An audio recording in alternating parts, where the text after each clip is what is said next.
bersatu dalam doa. Tuhan Yesus, terima kasih atas berkat-Mu hari ini Tuhan Yesus. Kami sangat bersyukur Tuhan. Biarlah kiranya Tuhan ibadah ini Tuhan Engkau hadir tengah-tengah kami Tuhan Yesus. Kami siap Tuhan untuk memuji dan menyembah Kau lebih lagi Tuhan. Mari semua sama-sama katakan amin. Yes.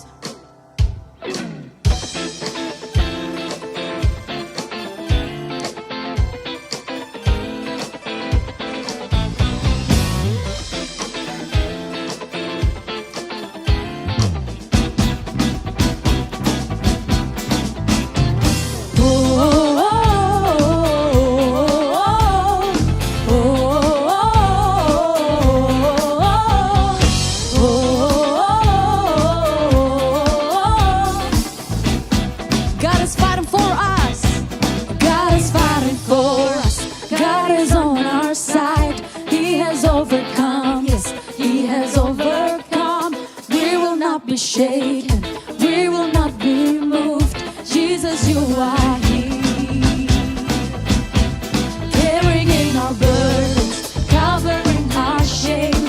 He has overcome, yes, He has overcome.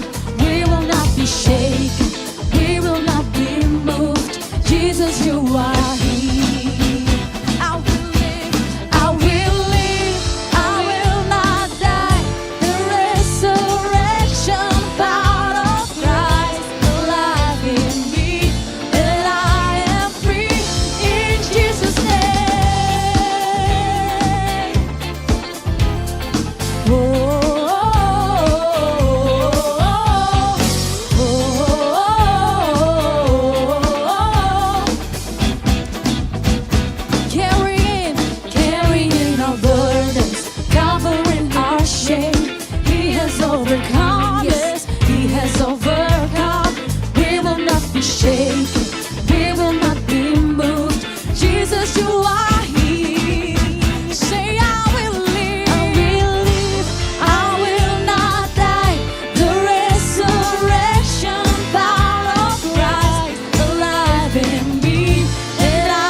Revealed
shout it out. Silakan haleluya, haleluya, haleluya.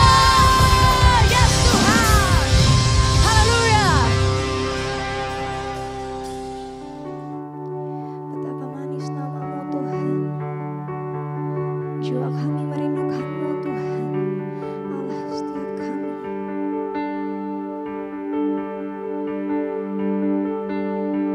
Standing here in Your presence, in the grace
as you come, will you meet me here again?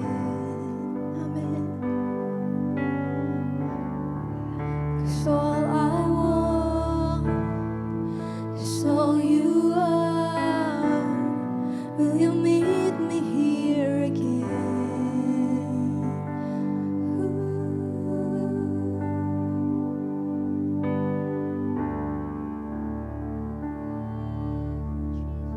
Shalom jemaat-jemaat muda dari GC Youth CK7, apa kabarnya? Semoga semua dalam anugerah perlindungan dan tetap merasakan kebaikan-kebaikan Tuhan.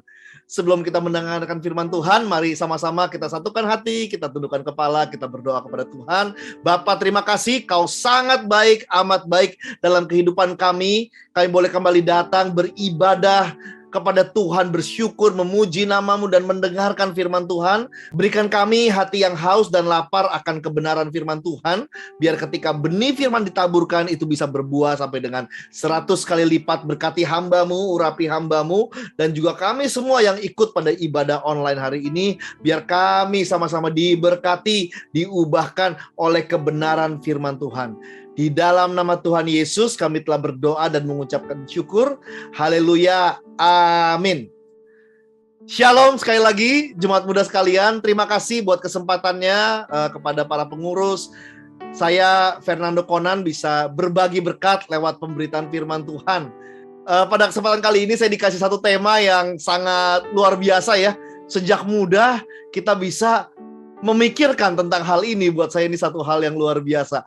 Temanya adalah, kalau yang suka judul khotbah, tema khotbah, temanya adalah, saya akan keluarkan, temanya adalah The Wheel of Life atau roda kehidupan. Hidup ini adalah sebuah perjalanan, atau istilah yang sering dipakai, hidup ini seperti sebuah roda kehidupan, kadang di atas, kadang di bawah, berputar terus.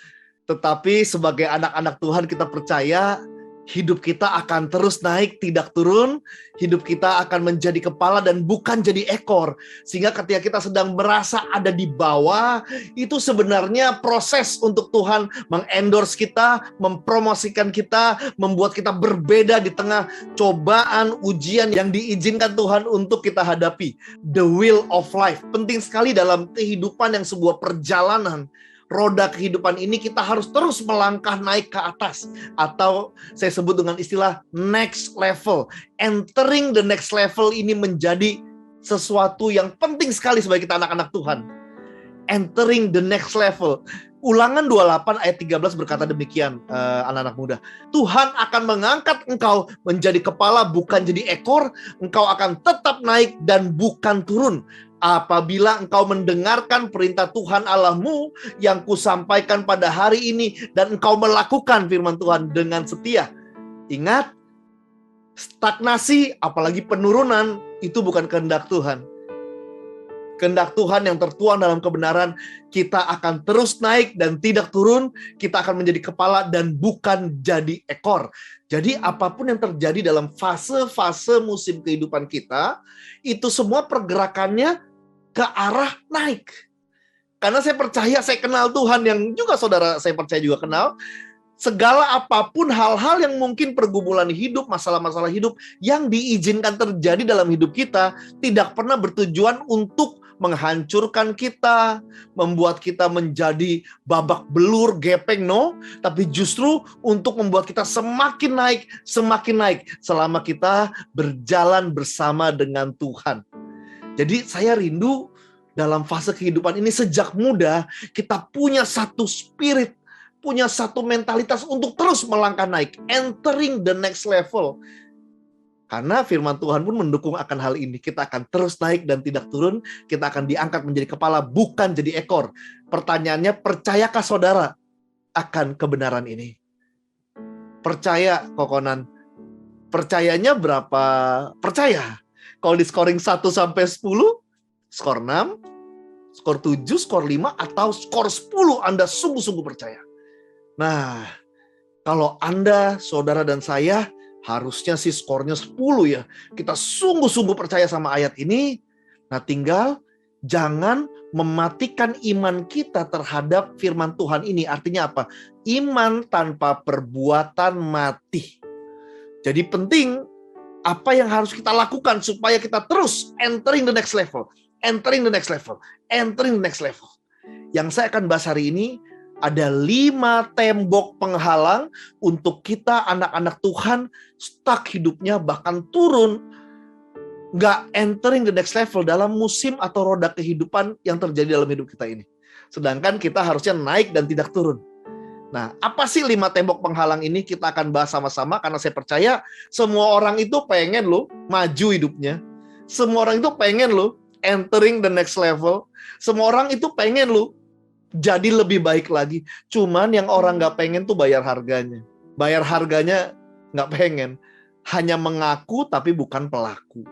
Ya, tapi kita mau belajar jadi pelaku-pelaku firman Tuhan. Karena apa? Next level tidak terjadi begitu saja. Ada proses yang harus kita jalani. We walk by faith, but faith without action is dead. Mati.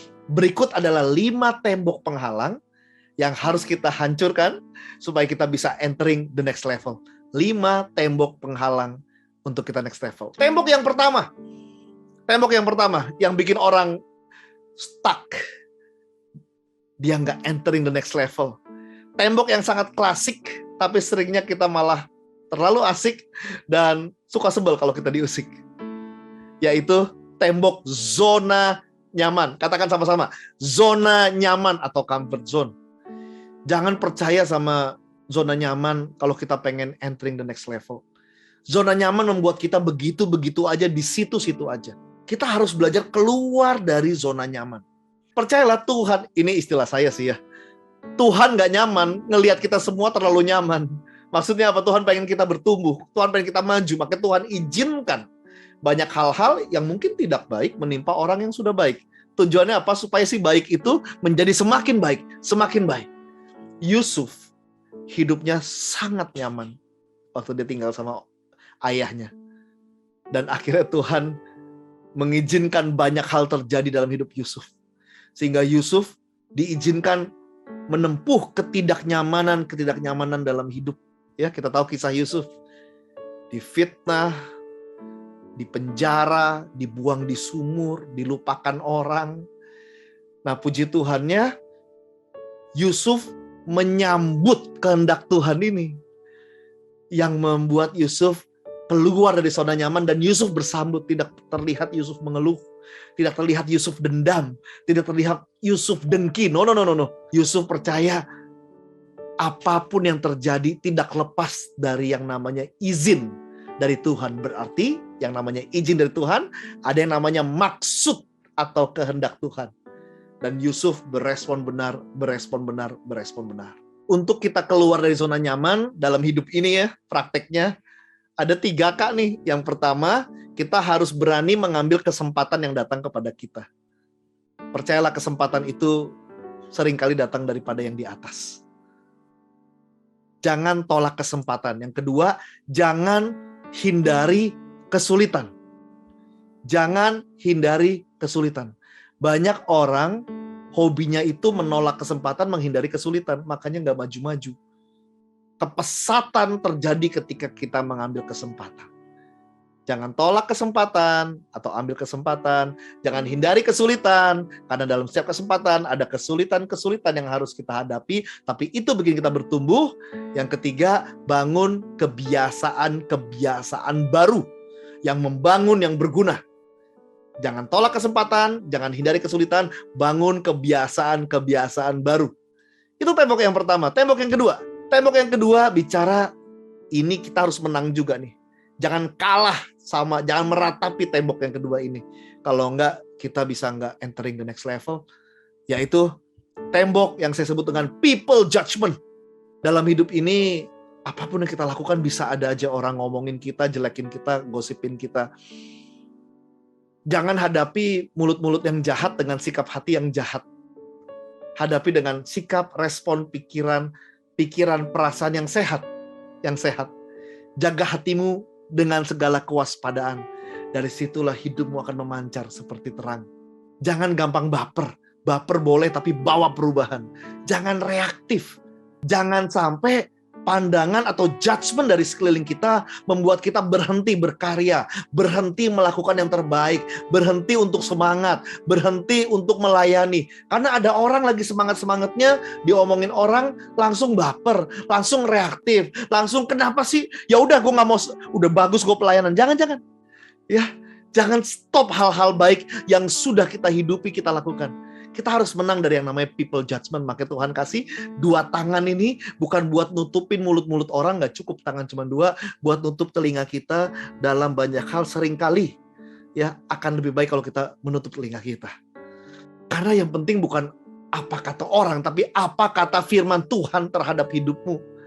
Kita lihat kisahnya Daud. The story of David. Daud ini dalam hidupnya oleh keluarganya ada kesan kurang dihargai. Dia hanya diperintahkan menjaga kambing domba yang cuma 3 ekor itu. Suatu kali dia datang ke medan perang ketika ada Goliat di sana. Dan dia nyamperin di sana dan ketemu kakaknya. Kakaknya kan ikut berperang di sana yang gagah-gagah itu. Dia bilang ke Daud, "Hei, ngapain kamu kesini?" "Oh enggak, saya hanya mau melihat pertempuran.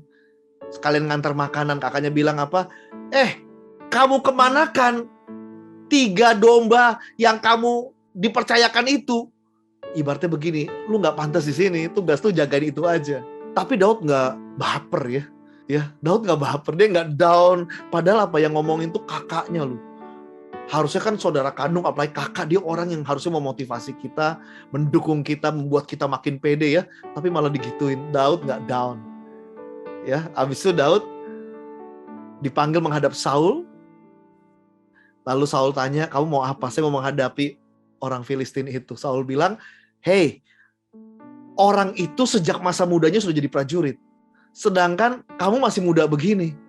Gak akan mungkin menang." Bayangin, ini seorang raja.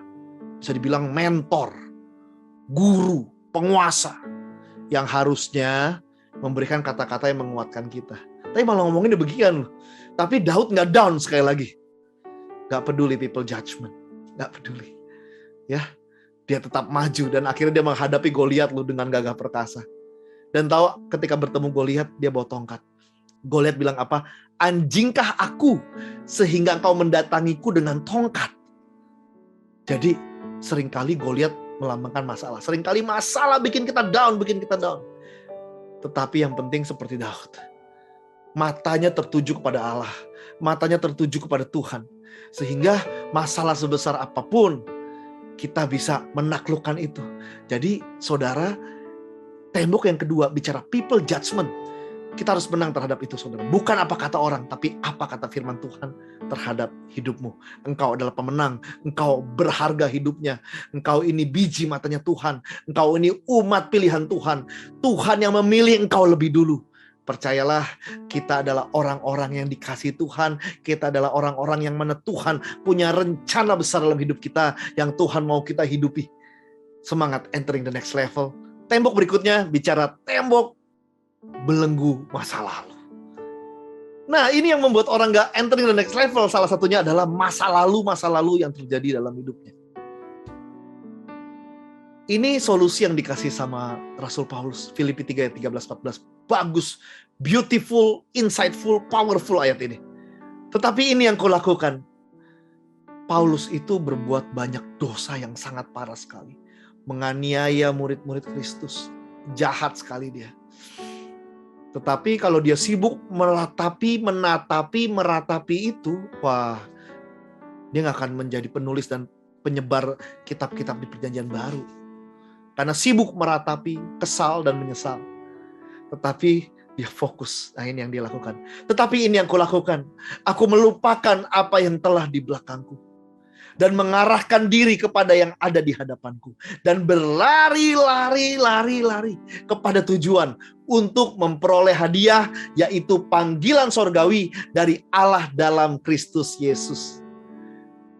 Jadi memang kita harus belajar melupakan mungkin banyak kesalahan kita atau kesalahan orang yang terjadi dalam hidup kita. Bereskan itu, sudahi itu, ambil pelajaran dari sana. Cara melupakannya dengan cara menatap kepada apa yang ada pada kita. Dan terus berlari-lari mencapai tujuan, yaitu panggilan Tuhan. Kita memang produk dari masa lalu, tetapi jangan izinkan kita dipenjarakan oleh masa lalu. Kemalangan terbesar dalam hidup ini bukan tidak bisa ke luar negeri, gak bisa punya gadget bagus, gak bisa kuliah di tempat yang bagus, gak bisa punya mobil, bukan itu. Kemalangan terbesar adalah ketika kita tidak bisa move on dari masa lalu. Jangan pandang masa sekarang, apalagi masa depan, dengan teropong lensa masa lalu, apalagi masa lalu yang pahit, yang menyakitkan. Entering the next level, gak bicara masa lalu. Entering the next level, bicara masa sekarang dan masa depan, saudara. Tutup masa lalu, tatap masa depan, tata masa sekarang. Amin, saudara. Tembok yang keempat. Ini tembok bicara tembok pergaulan yang salah. Yang bikin orang terhambat, tersendat, gak entering the next level. Ketika dia salah memilih pergaulan. Sebagai anak Tuhan, penting untuk memilih pergaulan yang benar. Pergaulan yang tepat akan membuat kemajuan kita semakin cepat. Ayat-ayatnya sangat jelas ya. Amsal 13 ayat 20. Siapa bergaul dengan orang bijak akan menjadi bijak. Tetapi siapa yang berteman dengan orang bebal akan menjadi malang. Pergaulan itu menularkan, saudara. Kalau kita bergaul sama orang-orang yang benar-benar bebal, gak berpikir masa depan, jauh dari Tuhan, nah kita bisa ikut-ikut ke sana, terseret kita bisa-bisa. Berikutnya, 1 Korintus 15 ayat 33, ayat yang sangat populer dan terkenal. Janganlah kamu sesat. Pergaulan yang buruk merusakkan kebiasaan yang baik. Jadi pergaulan yang buruk, dia bisa membuat kita tersesat, jadi sesat. Yang kedua, pergaulan yang buruk merusak kebiasaan-kebiasaan atau karakter yang baik. Sebaliknya, pergaulan yang baik akan menghancurkan kebiasaan-kebiasaan yang buruk. Jadi pilih pergaulan. Miliki mentor, saudara. Orang-orang yang bisa memberikan kita masukan. Salomo bilang ada 3 hal penting. Nasihat, teguran, didikan. Kejar itu sejak muda, kata Salomo. Biar hidupmu tidak menyimpang, biar engkau tidak mati. Teguran, didikan, nasihat. Pilih pergaulan yang benar, saudara.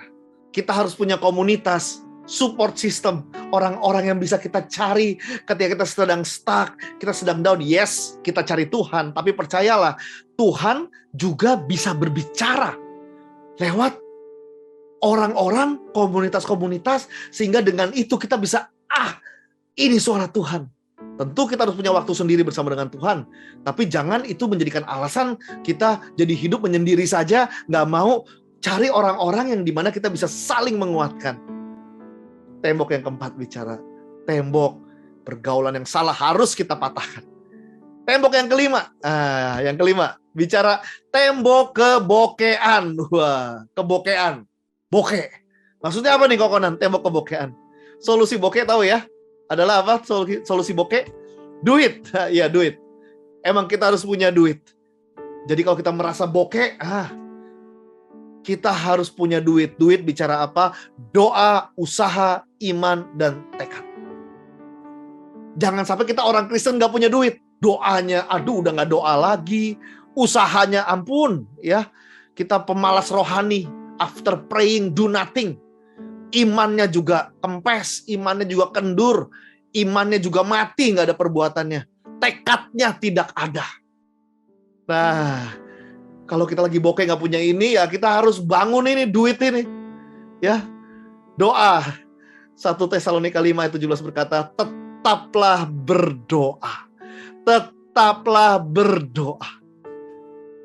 Tetaplah berdoa. Doa ini napas hidup orang percaya, saudara. Yang kedua bicara usaha. Salomo di kitab Pengkhotbah menuliskan, apapun yang kau jumpai dengan tanganmu, kerjakanlah itu dengan sekuat tenaga. Do the best. Yesus pun bilang extra mile. Lakukan beyond, lebih lagi. Lebih dari yang diminta. Do the best. Salomo juga berkata, taburkanlah benihmu, baik itu pagi hari, siang hari, malam hari. Taburkan terus. Karena kita nggak tahu mana yang akan berhasil. Yang sana atau yang sini. Atau kedua-duanya sama baik. Intinya rajin, ayo menabur. Jangan malas. Iman, 1 Yohanes 5 ayat 4. Berkata, segala sesuatu yang lahir dari Allah itu mengalahkan dunia. Dan inilah yang mengalahkan dunia, yaitu iman kita. Dengan iman kita akan mengalahkan keadaan. Tanpa iman kita akan menyalahkan keadaan. Jadi miliki iman yang benar nih. Bangun iman. Iman lahir dari pendengaran akan firman Tuhan. Baca kitab suci, doa tiap hari kalau mau tumbuh. Yang keempat, bicara tekad, saudara. Kita harus jadi orang-orang Kristen, orang percaya yang punya tekad yang kuat. Gigih. Kenapa? Karena kita tahu apapun yang kita lakukan, ini untuk Tuhan. Makanya tekad kita, niat kita harus kuat, harus tulus, saudara. Nah ini 5 tembok yang harus kita sadarin, bukan kita sandarin, hancurin, lewatin. Supaya dalam roda kehidupan, dimanapun posisi kita terus bergerak ke atas, terus bergerak ke atas, terus bergerak ke atas. Karena kita sudah mengenali tembok-tembok, ada 5 tembok yang menghalangi kita. Ya, 5 tembok penghalang next level. Tembok zona nyaman, tembok people judgment, tembok pengalaman masa lalu, pergaulan yang buruk, dan tembok kebokehan. Butuh duit. Cek aja kalau Anda kenal ada teman Anda yang hidupnya di situ-situ aja, begitu-begitu aja, nggak kemana-mana. Atau mungkin diri kita yang, gila gue yang tahun lalu, 2 tahun lalu, 5 tahun lalu, sama sekarang kayak sama-sama aja. Cek aja 5 tembok ini. Cek aja 5 tembok ini. Kita pasti nggak hancurin, kita pasti senderin, kita pasti sangat meratapi, mencintai tembok ini. Terlalu cinta sama zona nyaman. Down ketika ada people judgment. Nggak bisa move on dari masa lalu. Pergaulannya nggak benar. Nggak membangun, nggak berguna. Sama bokeh, nggak punya duit. Jarang berdoa. Usaha nggak maksimal. Nggak punya tekad. Sama imannya pun bukan lahir dari kebenaran atau iman yang benar. Jadi saudara, semangat untuk menghancurkan 5 tembok penghalang ini. Percayalah, selalu ada level yang baru dalam kehidupan kita. Karena Yesus bilang apa? Kita akan terus naik dan tidak turun. Terus naik, tidak turun. Jadi kepala bukan ekor. Tandanya ada level yang baru, ada level yang baru. Kalau kita rindu untuk entering the next level, apalagi Tuhan lebih rindu lagi dari saudara. Dan itu dinyatakan lewat firman-Nya. Engkau akan naik dan tidak turun. Syaratnya dengarkan dan lakukan segala perintah Tuhan yang tertulis di dalam kebenaran firman Tuhan atau Alkitab. Sama Yesus, bersama dengan kekuatan Roh Kudus, kita ini unstoppable. No one can stop us. Kita akan senantiasa terus maju, saudara. Jangan andalkan kekuatan sendiri. Daging ini cinta banget zona nyaman. Daging ini pengen banget bales ketika ada orang ngomongin kita. Daging ini sangat males move on dari masa lalu karena enak. Victim mentality, bermental korban, manja, self-pity. Tubuh ini pengen banget main-main sama orang yang emang gak punya tujuan hidup. Seneng-seneng doang isinya. Tubuh ini, waduh, duit ini membuat kita harus kerja keras, harus do something. No. Ya, kita harus dipimpin oleh Roh, minta bantuan daripada Tuhan untuk kita bisa menang menghancurkan kelima tembok ini. Semangat anak-anak muda dari GC Youth CK7.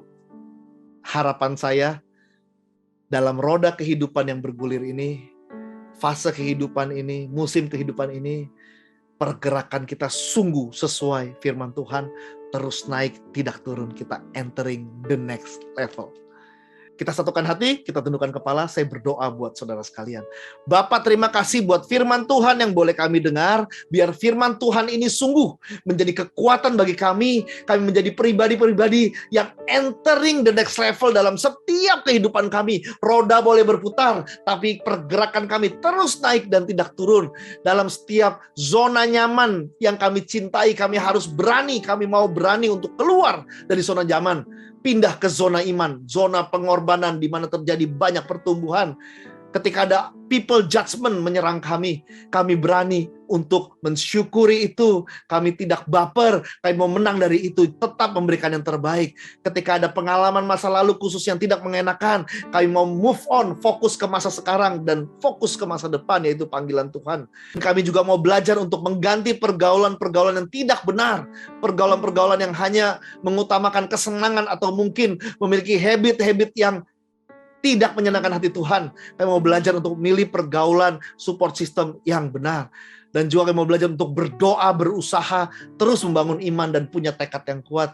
Sehingga kami percaya, hamba percaya setiap anak-anak yang mendengar firman Tuhan ini, mereka sungguh-sungguh mengalami level yang baru dalam kehidupan mereka, dan dimanapun mereka berada, mereka dipakai menjadi terang, menjadi garam, hidup mereka menjadi berkat, entering the next level. Di dalam nama Tuhan Yesus, kami telah berdoa dan mengucapkan syukur. Yang percaya sama Simba, kita katakan amin. Selamat hari Minggu, Tuhan Yesus memberkati. Semangat untuk entering the next level. Shalom. Teman-teman yang dikasih Tuhan, mari kita angkat kedua tangan kita. Terimalah berkat, damai sejahtera, sukacita di dalam nama Bapa dan kasih karunia yang melimpah-limpah daripada anaknya Yesus Kristus Tuhan, dan persekutuan yang manis dengan Roh Kudus. Sampai nanti Tuhan Yesus akan datang menjemput kita semua di awan-awan yang permai. Semua yang percaya, sama-sama kita katakan amin.